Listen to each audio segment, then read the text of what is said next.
Hey everybody, welcome back to the End is Near Gear podcast. Today we're going to touch on some things that often get overlooked when facing storms that might cause power loss that lasts for more than a few hours or a day. But before we get started, just a quick reminder that nothing in this podcast should be considered as legal, medical, or financial advice, and any views and opinions expressed by our guests, etc., do not necessarily represent or reflect that of myself or the End is Near Gear podcast. So let's get to it then. The things that we don't think about for short-term emergencies. Recently, we had a major winter weather event in the northeastern part of our country. Many people are familiar with the snow events and do the usual, run out to the store for milk, bread, and eggs as if they're planning to hunker down and ride out the storm eating French toast or something. And if you live in an area that's prone to having snow, you're probably fairly used to this. You know a little bit of what to do to prepare, and you probably do. But running out to the store for milk, bread, and eggs really isn't the little things that get overlooked. A few years back, I had the misfortune of having to ride out a 2.5-week power outage. Almost all the others that I'd endured in my life up to that point were usually very short in duration. We lost power and stuff during storms all the time, but it was always back in a couple hours or even a day. You'd go to sleep that night and the next day you woke up and your power was back. It was never a big deal. But going through that 2.5-week power outage really woke me up to the little things that I hadn't thought about or I just simply wasn't prepared for. I was a prepper even back then, but as preppers, we tend to focus on the long-term survival, long-term food storage, long-term, stuff that you're going to pull out and use when SHTF happens.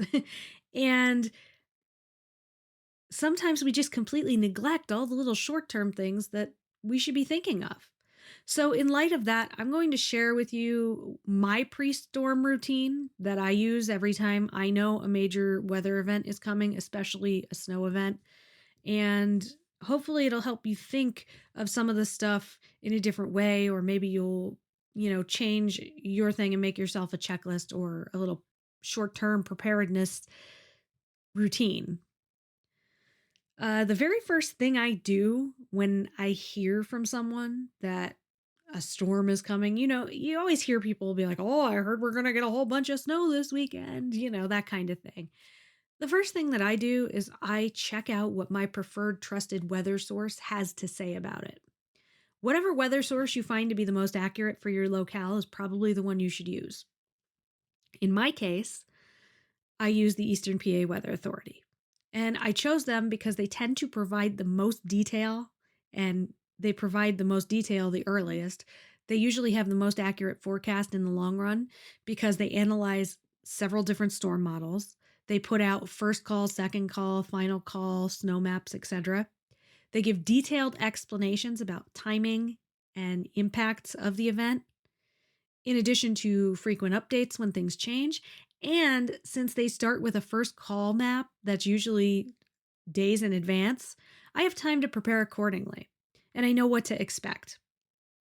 So after I've checked that out and I see what those impacts and timing are like, I'll sit down with my husband and we'll make a game plan on whether or not he's going to commute to work, depending on what day of the week it falls on and his schedule and stuff like that.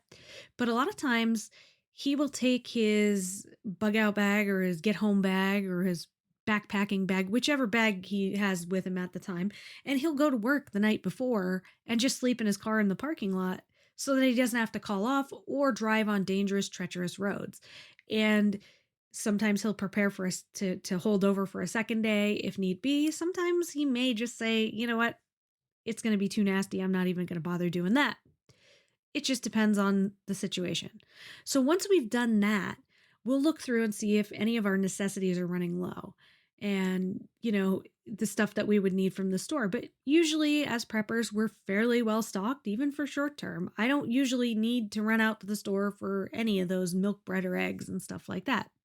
But sometimes we might need to refill our gas cans or something like that, and there might be something else. So we'll take care of that. After that, the very next thing that I do is I go out into my kitchen and I look at my sink. Yeah, that sounds weird, but I make sure all my dishes are caught up because no power equals no water. And where I live, if it ends up being days without power, I still need to eat. And that requires dishes. Now, yeah, you can use paper products and disposable stuff if you have that on hand. But even so, do you really want a sink filled with dirty, nasty, stinky dishes? Because I've been there. That happened to me during that 2.5 week power outage. My sink was full when the power went out. And I got stuck with that. And let me tell you, dishes stink after a little while. And it's not pleasant. And when you're hungry and you need, to use a plate or something for the food that you do have that doesn't require necessarily, power to cook, it really sucks. So that's just one of the many things that people don't think of.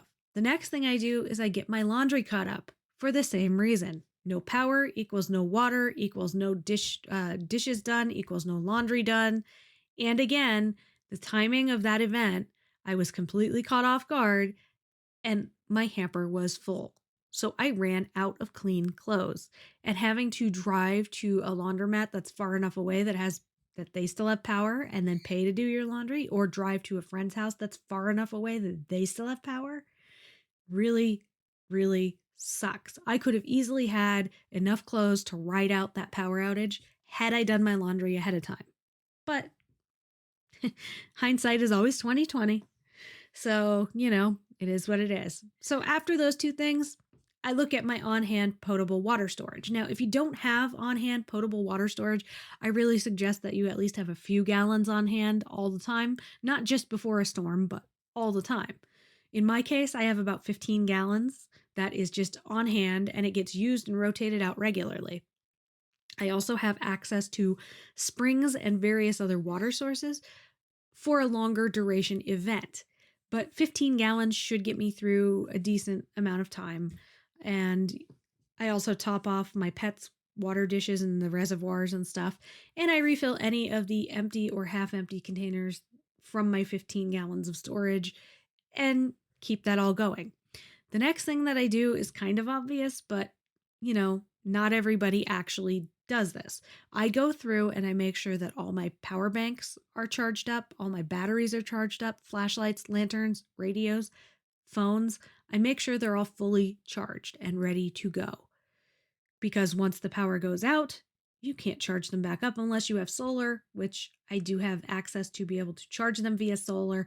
But you never know if it's going to be cloudy or if your panels are going to be covered in snow or whatever the case might be. So that's why I make sure that I do those things. Now, that being said, once that's all done, the day of the storm, either before it starts or right after it starts, and again, we're talking about a snowstorm. Snowstorms move slower than other types of storms, so you might not wait until the storm starts to do these things if you're talking about potential for nasty thunderstorms with possibility of tornadoes and things like that, because it's a little late to be doing this at that point. But for me, when the storms are about to start or whatever, I will make myself a thermos or two of coffee because I don't function without coffee. I get migraines without it. And I don't feel like having to go get my little solo stove or a backpacking stove or whatever to just make coffee. I'd rather just make it before the storm and I'll use it up as needed. If the power goes out, if the power doesn't go out, I still use it up. It's still hot. It's good to go and whatever. Sometimes I will pre-cook dinner for that night. If I already know what I'm making for dinner that night, I might decide to just make it early because I do not want to lose power in the middle of cooking something in the oven or on my electric range because I don't like throwing away food. I've had that happen, not during the 2.5 week power outage, but during other power outages that the power has been off long enough just to ruin your meal. I've had that happen and nobody likes it. It sucks. It's not a good time. So sometimes I'll just make a pot of pasta or something like that and have that because pasta's fine cold. I don't mind eating it cold. Pick something that you don't mind eating cold and you'll be fine. So that's another thing. The last thing I do is that I make sure that everyone has taken a shower and then I fill my bathtub with water for flushing the toilet. A full tub should give me enough water to flush on an as needed basis for a little while. And obviously, when I say an as needed basis, you're not going to flush every time you go, unless you're doing number two. But it's just, you have to cut back. When you have limited resources, you have to cut back. So you'll be using it on an as needed basis. Now, when I lost power for the 2.5 weeks, I actually took empty tidy cat litter containers. They're like buckets. I took them outside and put them under the gutter. And because it was not a snow event, it was a major heavy torrential rain event, I was able to capture a lot of water and put it into my tub, even though I didn't fill my tub in advance. So I actually did have some water for flushing, not a lot, but it was better than nothing. And it did help me out tremendously to have that water. I just wish I would have filled my tub completely in advance. So that would have gotten me through it probably. Now, if you're like me and you have a reason that you might need to be woken up if you fall asleep and the power goes out while you're asleep, then I'm going to make a recommendation here. So let me preface this by saying I have a pet bird. Certain birds cannot withstand large swings in temperature because they do not have the body mass to generate enough heat. They're not, especially tropical birds. A drop of 10 degrees can actually kill a bird depending on the situation. So for me, having a pet that, is sensitive to temperature, I have to make sure that if I fall asleep and the power should go off while I'm sleeping, that I actually wake up to take care of the situation before it becomes a crisis. I've slept through power outages and woke up and been like, holy shit, it's cold in here when I woke up. And that is why I do this. I have an app that I installed on my Android phone. It's called Power Failure Monitor. I'm not endorsing it, but it's what I use. It's free, it's simple. You plug your phone in and you push the little play button in the corner. When your phone senses that there's no power coming into it anymore and it stops charging, whether it stops charging because the power's off or because the cable gets knocked out, it'll set off an alarm on the phone. It'll stop automatically when the power comes back on or when you hit the pause button at the top. So it has some adjustable settings where you can add a delay in case maybe if the power just blinks, you don't want an alarm, but you want it to go off when the power goes off and stays off. You can set the tone of the alarm sound, so you can change the ringtone per se to something that you would identify as a power outage thing. You can set it to do just a notification and not necessarily an alarm. And what's nice is that if you're in notification mode, it will log the date and time the power actually was lost, so you'll know exactly how long it was off for, which is great for someone like me. Now that's my basic routine. That's how I deal with the potential short-term power loss events caused by winter weather. And I may have missed a couple of things, but this is my general checklist routine. And it really does help. One thing I'll add that's aside from that kind of stuff is that if you're looking to have some stuff on hand to get you through a situation like this, I highly recommend dry shampoo, deodorant, and baby wipes. They will be your best friend, especially if you have to go someplace else to take a bath or a shower and it's not someplace you can go every day. If you're the kind of person who likes to shower every day like I do, I can't stand not showering. So for me, baby wipes, dry shampoo, and deodorant were my best friends. And I just had to add that in because that's a really big thing for me. One other thing that I can say is because I have a bird and in the winter she needs a heat source, I did buy a rechargeable USB hand warmer and I do charge that up and make sure it's got a full charge if I should feel that the power might go out and the temperature might drop in the house, because I needed a way to help give her a little bit of supplemental heat. And because I have a small solar setup that I can put in my window, I can recharge that for her during the day and, hopefully be able to provide her with heat, especially at night. And it does seem to do the trick. So anyway, this has been another episode of the End is Near Gear podcast. I'd like to take a moment to thank you all for listening and thank you for coming back.